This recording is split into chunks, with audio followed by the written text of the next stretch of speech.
Pemirsa, Undang-Undang Nomor 8 Tahun 1985 tentang organisasi massa sebenarnya telah mengatur hal apa saja yang dilarang dilakukan dalam aktivitas suatu ormas. Rekan Ani Rahmi akan menyampaikannya untuk Anda. Silakan Ani. Ya, Vale dan juga pemirsa, pemerintah akhirnya memutuskan untuk bertindak tegas terhadap organisasi masyarakat atau ormas yang dianggap anti Pancasila dan juga NKRI. Rapat koordinasi telah digelar antara Mendagri dan juga Kejaksaan Agung serta Polri terkait rencana pembubaran ormas anti Pancasila ini. Kita lihat terlebih dahulu undang-undang yang tadi sudah disebutkan oleh Vale yang menaungi organisasi masyarakat di Indonesia, yaitu Undang-Undang Nomor 8 Tahun 1985 tentang organisasi massa. Kita lihat pasal 18 menyebutkan bahwa organisasi kemasyarakatan yang melakukan kegiatan yang mengganggu keamanan dan ketertiban umum dan atau menerima bantuan pihak asing tanpa persetujuan pemerintah pusat dan atau memberi bantuan kepada pihak asing yang merugikan kepentingan bangsa dan negara dapat dibekukan kepengurusannya. Lalu masih dari pasal 18 di sini ayat 2 disebutkan bahwa pembekuan sebagaimana dimaksud dalam ayat 1 dilakukan oleh pemerintah sesuai dengan ruang lingkup keberadaan organisasi yang bersangkutan. Lalu juga disebutkan di pasal 19 lebih detail lagi tentang kegiatan yang mengganggu keamanan dan ketertiban umum sebagaimana dimaksud dalam pasal 18. Di pasal 19 ini diejawantahkan atau dijelaskan lagi, yaitu menyebarluaskan permusuhan antar suku, agama, ras, dan antar golongan. Lalu memecah belah persatuan dan kesatuan bangsa, merongrong kewibawaan, dan atau mendiskreditkan pemerintah. Masih ada beberapa definisi lagi, yaitu menghambat pelaksanaan program pembangunan, kegiatan lain yang dapat mengganggu stabilitas politik dan juga keamanan. Berikutnya kita lihat di pasal 20 terkait bantuan dari pihak asing yang harus mendapat persetujuan pemerintah pusat sebagaimana dimaksud dalam pasal 18, meliputi bantuan terkait keuangan, peralatan, tenaga, dan juga fasilitas. Meskipun demikian, sebelum melakukan penindakan, biasanya aparat keamanan akan memberikan surat peringatan terlebih dahulu, yaitu surat peringatan 1 hingga 3, dan juga menghentikan bantuan. Dan pemerintah sendiri dalam hal ini Kemendagri akan memberikan rekomendasi untuk diproses secara hukum bagi ormas yang melakukan makar. Saat ini ada satu ormas yang diproses karena memiliki indikasi makar dan juga akan dibubarkan. Kita lihat ada beberapa ormas yang ada dalam pengawasan pemerintah. Yang pertama sudah disebutkan tadi, ada Gavatar yang sudah dibubarkan pada tahun 2015, persisnya pada bulan Mei.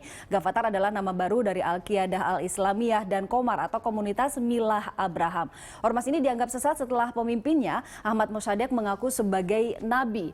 Kita lihat yang berikutnya adalah ada Kaum Eden.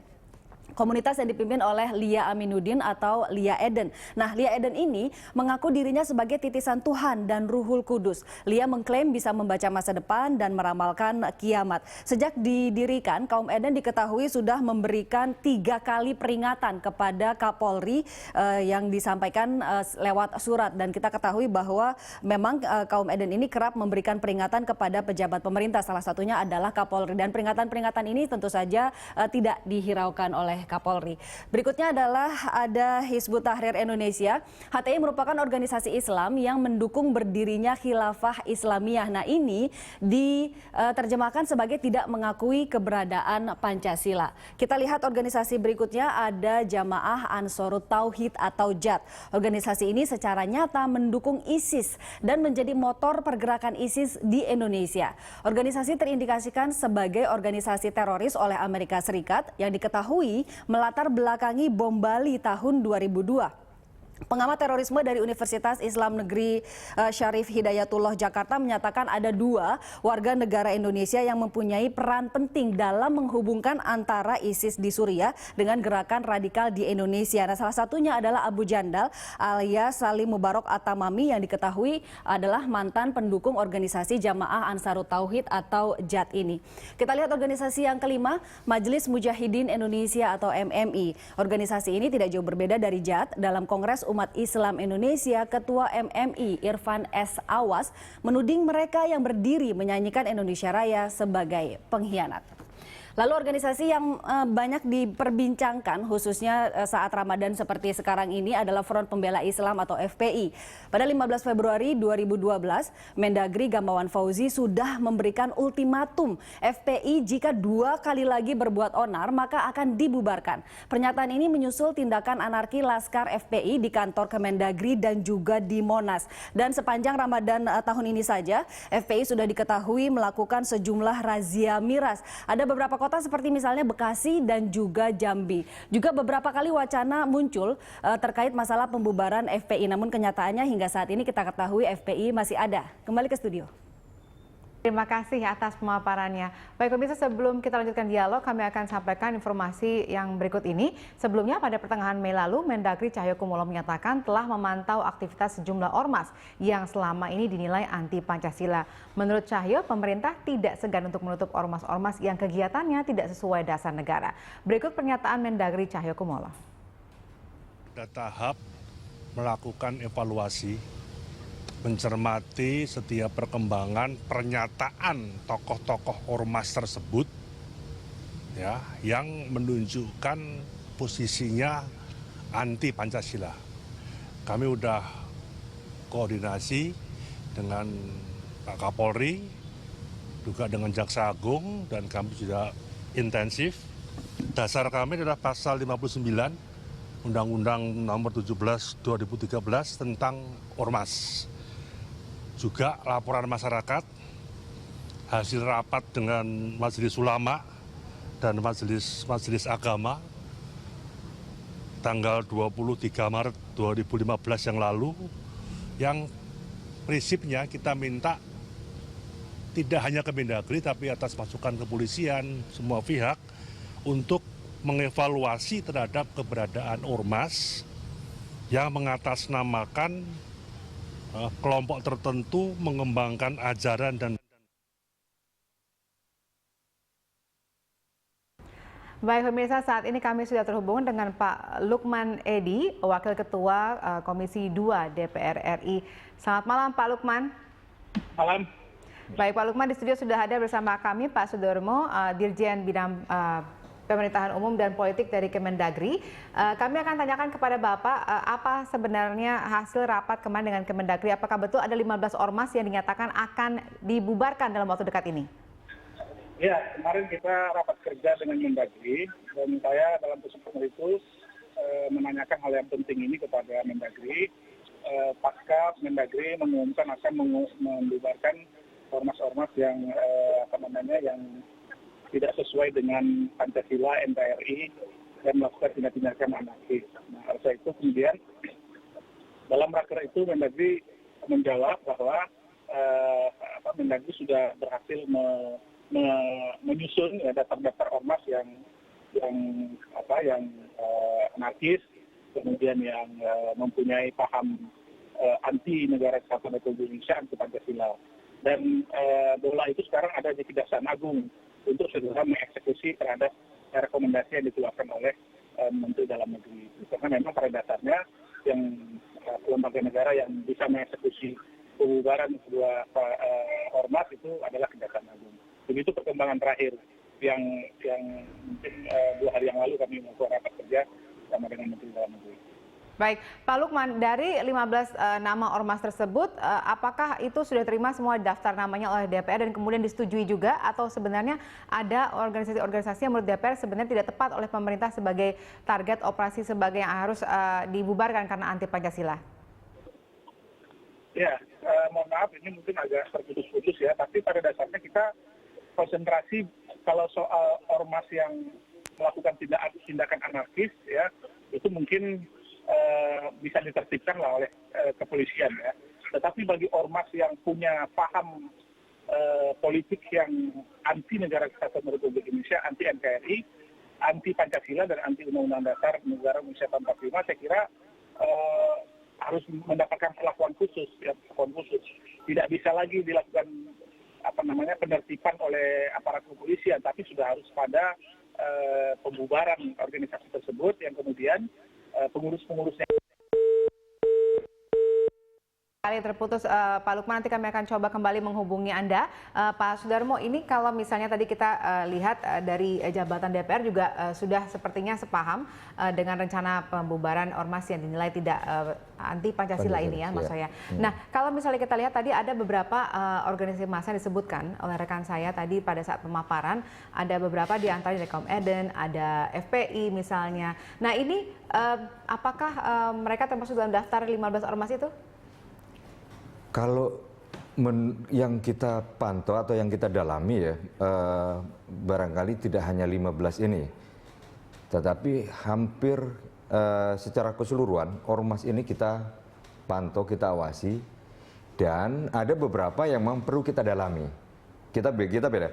Artinya begitu, kita memantau terhadap kegiatan-kegiatan beberapa ormas yang sudah terdaftar di seluruh Indonesia ini, bagi yang ada di pusat, provinsi maupun daerah, terkait dengan masalah kegiatan-kegiatannya. Yang kedua, secara spesifik kita juga memantau sekaligus mendalami terhadap ormas-ormas yang tadi sudah disampaikan oleh Pak Lukman ya, yang khususnya adalah anti Pancasila, NKRI dan Undang-Undang Dasar 45. Nah, ini yang menjadi perhatian kita. Tetapi barangkali yang disampaikan oleh teman Mbak tadi ya, yang sudah dipaparkan itu ya sebagian ada lah, sebagian ada yang ada dalam pantauan dari kita.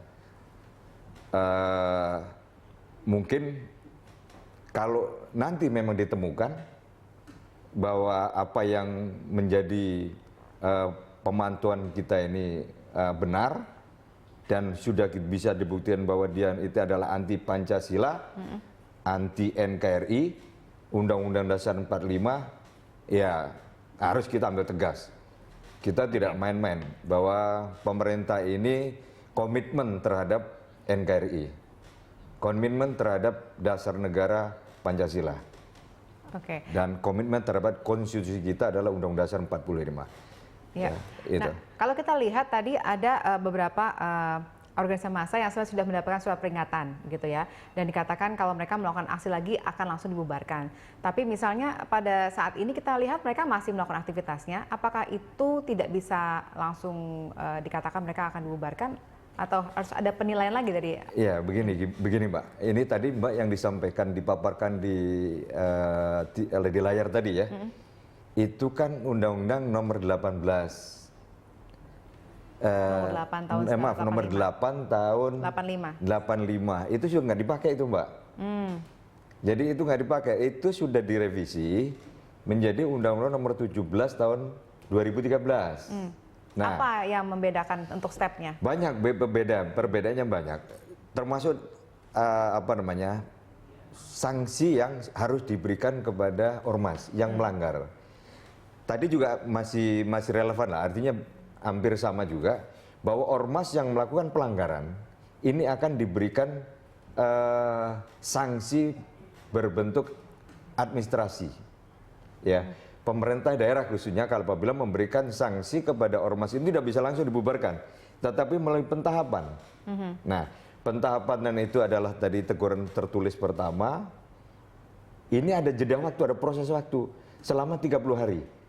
Apabila ormas ini selama 30 hari mereka tidak melakukan pelanggaran, tidak mengulang pelanggaran lagi, maka surat teguran tadi dicabut. Nah, kalau jadi 30 hari saja waktunya. 30 hari saja. Nah, kalau dia melakukan pelanggaran lagi, kasih sanksi yang kedua. Nah, sanksi kedua, kemudian dia melakukan pelanggaran lagi, kasih sanksi ketiga. Masih bikin pelanggaran lagi, baru dikasih peringatan untuk menghentikan kegiatannya.